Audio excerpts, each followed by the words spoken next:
Hello everyone, welcome back to short of की videos of my gym खाता। आज हम देखेंगे कि एक नई इंक्वायरी या फिर जो जिम में नए विजिटर्स आते हैं उनकी डिटेल्स हम कैसे इसमें ऐड करते हैं। तो विजिटर्स नाम से जो साइड मेन्यू है आप उस पर क्लिक करिए, नेम टाइप करिए,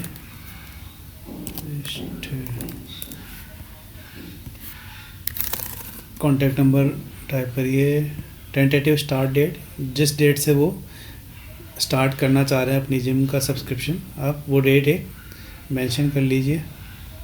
उसके बाद में उनका ईमेल आईडी डालिए, ईमेल आईडी ज़रूर डालिए क्योंकि उनके मेल आईडी पर अपना वेलकम ईमेल जाएगा। फिर सबमिट पर क्लिक करिए। सबमिट करने के बाद में आप रिफ़्रेश ज़रूर करिए। रिफ़्रेश करने के बाद में ही डेटा टेबल में अपडेट होता है। ऑलराइट एवरीवन, हम आपसे फिर मिलेंगे नेक्स्ट एफएक्यू के साथ। तब तक के लिए धन्यवाद, बाय बाय।